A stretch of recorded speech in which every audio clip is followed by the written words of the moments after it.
Among the female criminals recorded in the legal archives of late 19th century America, Lizzie Halliday was a name both unmistakable and unsettlingly ambiguous. She killed multiple people, set fire to several houses, and disappeared after a series of brief marriages.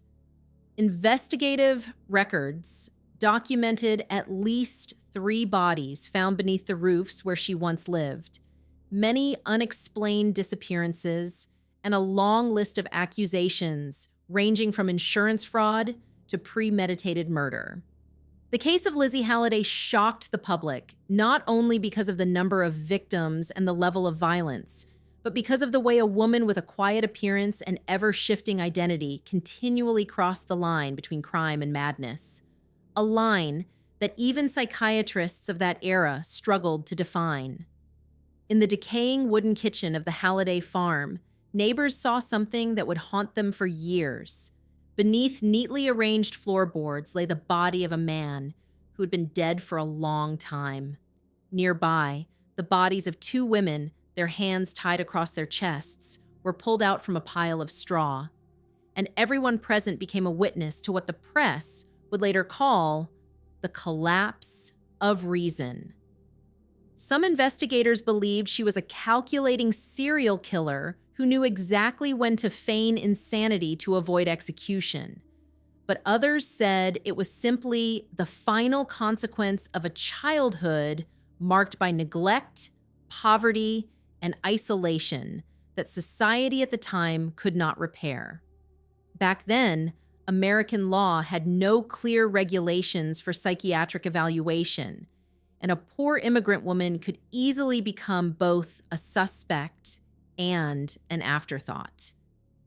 If you had stood on the threshold of that damp, dark house, looking down into the shadows beneath the floor, what would you have called what had just been revealed? Crime or madness? And is there anything in this story that makes you believe that line is still just as blurred in your own mind? Lizzie Halliday, born Eliza Margaret McNally, was born around 1859 in a poor rural area of Northern Ireland, where poverty and religious conflict quietly seeped into every meal and every family relationship. Her family belonged to the lower working class, living in constant hardship. Her birth name was recorded in historical documents, but over time, she became known as Lizzie through various changes of identity and the inconsistent records that followed when she left her homeland with her family. At the end of the 19th century, Ireland was sinking into economic crisis, forcing Lizzie's family to emigrate to America in hopes of a better life. However, in the United States, Irish immigrants like her family often faced discrimination. They were regarded as an inferior class, pushed into slums in cities such as New York, where the living conditions were no less harsh than back home. Those slums were places where disease, domestic violence, and crime were rampant. Women like Lizzie had almost no opportunity to become independent. The society of that time confined them to roles of dependency, often through marriage, as the only way to survive. In this environment, Lizzie grew up surrounded by instability and a lack of material security, affection, and education. That environment did not directly turn her into a killer, but it planted the seeds of deviant behavior where violence and survival became part of daily life. From an early age, Lizzie had grown accustomed to these realities of life. This shaped the way she viewed the world. Survival was an endless struggle where only the strong or the cunning could endure. Instead of seeking stability through work or community, Lizzie quickly learned to control others to affirm her own worth. Her successive marriages, at least 6 within a few years, became tools for her to seize property, identity, and temporary power. But few noticed that changing names and places had become a survival reflex since her childhood. In each marriage, Lizzie found a form of temporary stability. She lived as if, with just a few months of financial security and shelter, everything would return to its proper order.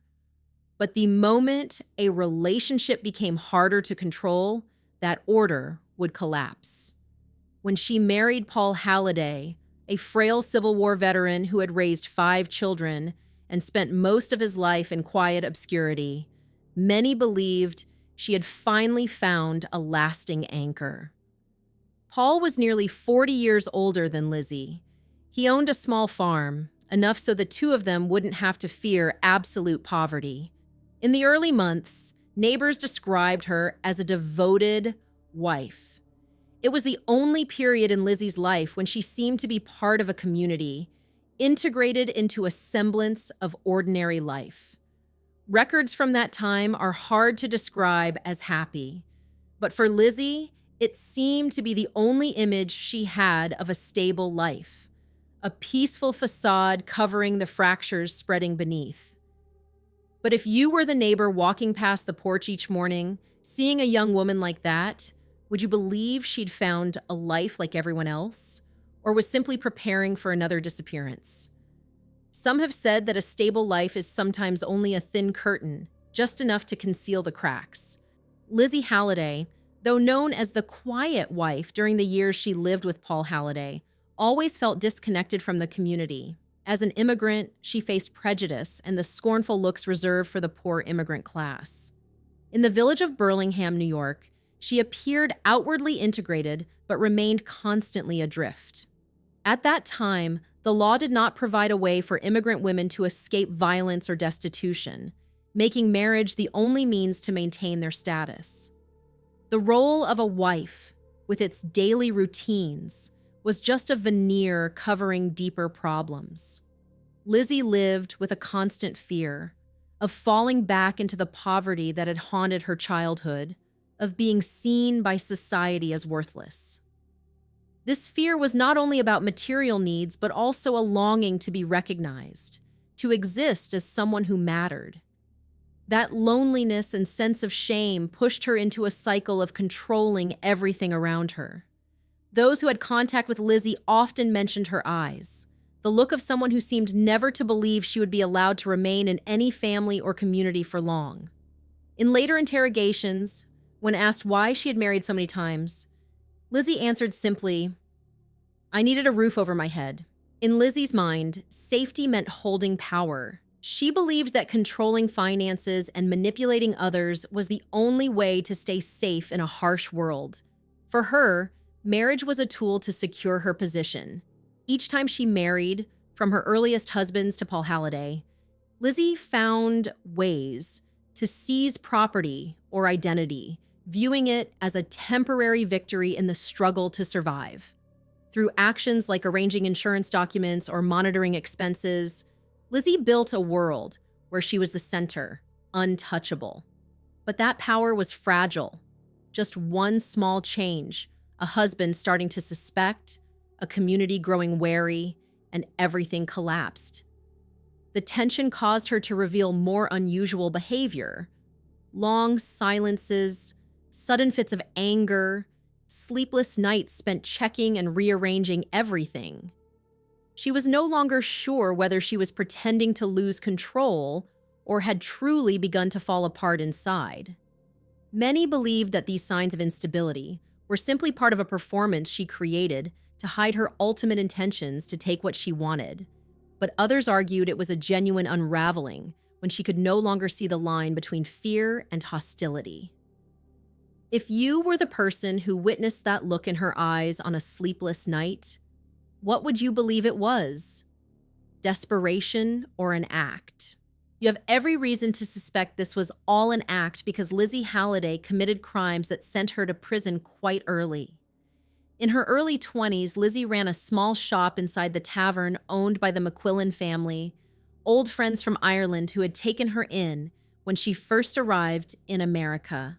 That night, flames erupted, swallowing the shop in black smoke and a vivid orange glow. Police quickly determined it was no accident. Lizzie had deliberately set the fire to collect insurance money, a sum large enough to help her temporarily escape the poverty that had clung to her since childhood. The incident sent her to Eastern State Penitentiary, where she served 2 years behind cold stone walls. This was the first time Lizzie's name became linked to a calculated crime, but it was only the beginning of her dark path. After her release in 1890, she became a housekeeper for Paul Halliday, an aging Civil War veteran with a worn and stooped figure. Not long after, she married him, becoming Mrs. Halliday, another name in the string of identities she kept changing. It all quickly turned into a stage for Lizzie's next schemes. She began setting fires, first the barns, then the main house, each time targeting the insurance payouts. Newspapers described these fires as a familiar pattern, with Lizzie always appearing as the innocent victim, tears rolling down her cheeks as she told the neighbors about each accident. The real tragedy happened in May 1891. A devastating fire burned down the Halliday home. In the ashes, they found the body of John Halliday, Paul's 35-year-old son, a man with an intellectual disability who had depended on his father for care. Lizzie, her voice trembling, claimed John had bravely tried to save her from the flames, but the truth was far colder. His bedroom door had been locked from the outside, and the key was discovered in Lizzie's hand. But all of this raised even more questions. Why would a slight woman hold the key to the room where John was trapped? Was this an accident or a carefully planned murder? The police did not have enough evidence to bring charges, but John's death marked a turning point in Lizzie Halliday's life.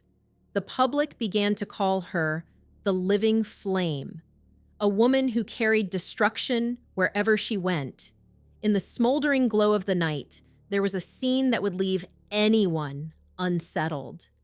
The panic of someone about to lose everything, or the cold composure of a person who had chosen to keep moving forward without ever looking back.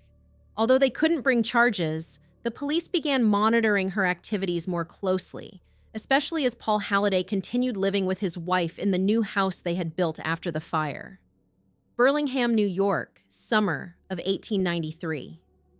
2 years after the suspicious death of John Halliday in the fire, the Halliday farm again became the center of a new nightmare. When Margaret McQuillan and Sarah McQuillan, a mother and daughter who were old friends of the McNally family from Ireland, disappeared after visiting the farm, the people of Burlingham began to whisper. Questions spread quietly. Why had no one seen them leave? The air in the village grew tense, with worried eyes turning toward the wooden house where Lizzie still lived with her husband. The police immediately launched a large-scale search. The investigation team, led by Sullivan County Sheriff Harrison Beecher, combed through every corner of the farm. Behind the stable, in a damp pile of hay, they discovered a horrifying scene.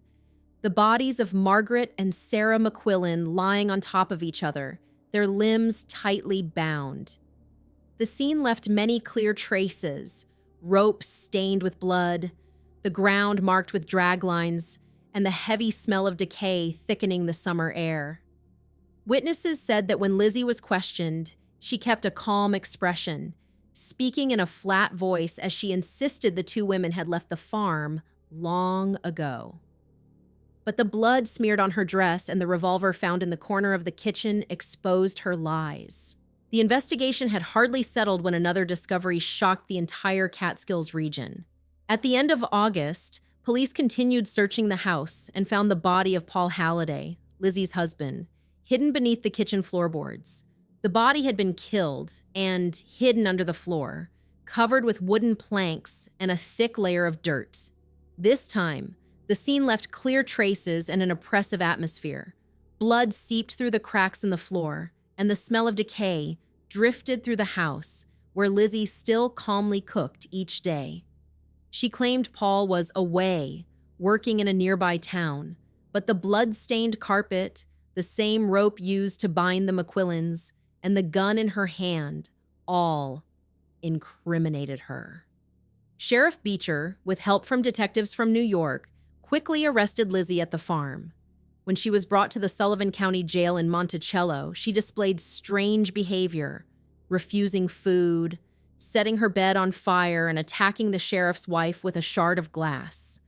The newspapers at the time exploited the image of a female monster, making the public forget the poverty and prejudice faced by immigrant women. These actions made some believe she was feigning insanity to avoid execution, while others thought she had truly lost control. The investigation continued to probe deeper into Lizzie's past, uncovering her history of arson in Philadelphia in 1888 and suspicions surrounding the deaths of two former husbands, Charles Hopkins and Artemis Brewer. The records showed that Lizzie had built a pattern of crime founded on manipulation and violence. In the flickering light of the oil lamps that night, as the police led her through the silent crowd, everyone watched quietly, their eyes empty, leaving behind a final question hanging in the air, still waiting for a clear answer. What line was erased inside that house, and did it ever truly exist? Monticello, New York, the summer of 1894.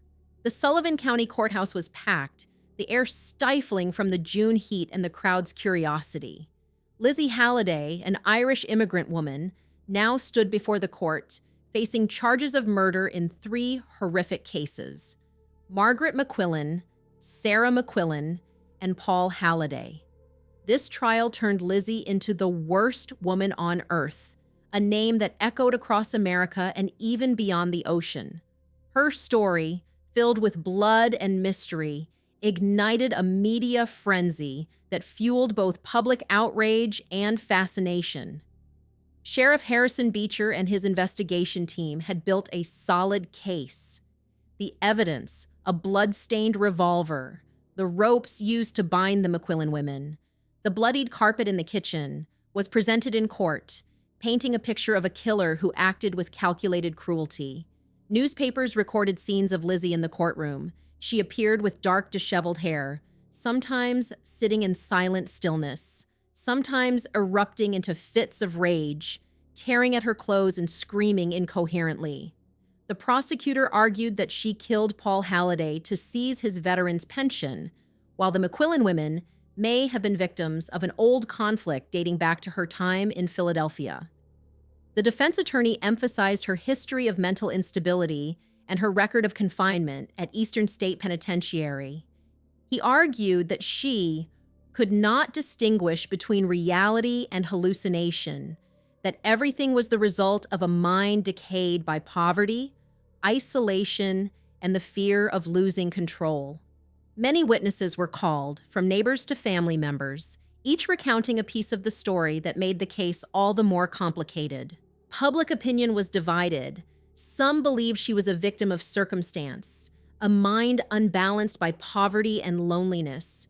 Others saw her as the embodiment of evil, a manipulative figure feigning insanity to escape execution. All of America seemed swept up in the storm of the trial. The people of Burlingham, who had once seen Lizzie as an ordinary wife, now gathered outside the courthouse, whispering about the fires and the hidden bodies. The press described the crowd as mesmerized by horror, with people from nearby towns coming to see the woman firsthand. In the end, the jury declared Lizzie Halliday guilty of first-degree murder.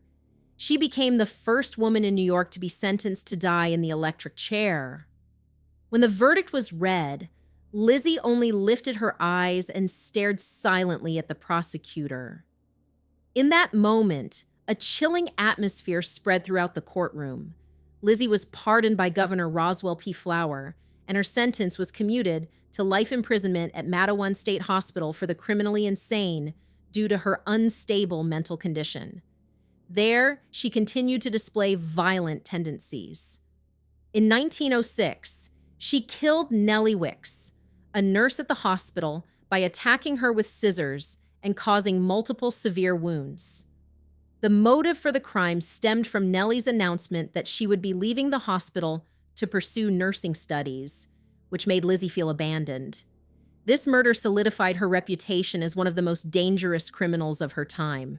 Once again, the name Lizzie Halliday was spoken as a killer without precedent in criminal history. So, in the end, did she have any boundaries left in her mind? Her case was a series of crimes that led the press to call her a female monster. It opened a profound lens into ethics, society, and human psychology, where the fractures of humanity emerged vividly, forcing people to confront the question, what turns a person into a murderer? Society at the time, with its barriers against women and immigrants, pushed her into marriages as the only way to maintain her place in the world.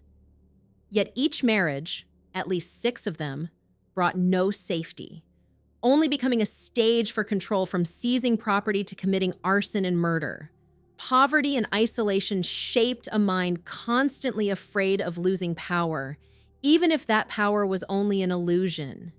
So did society, with all its unjust gaps, help sow the seeds of Lizzie's deviant acts. Psychologically, Lizzie was an enigma. In the 1894 trial, she sometimes sat silent like a statue, sometimes erupted into fits of rage, tearing at her clothes and screaming. The doctors at Mattawan argued fiercely. Was she truly insane or merely pretending to escape execution? Her behavior suggested a mind torn between reason and disorder. When she died in 1918 at Mattawan, her legacy was a warning about the cracks in human nature, a place where desperation without escape can drive a person into the deepest darkness. And one final question. Does society bear any responsibility for creating someone like Lizzie Halliday? What do you think? Was justice truly served? Let us know your thoughts in the comments, and don't forget to like and subscribe for more real stories that still echo today.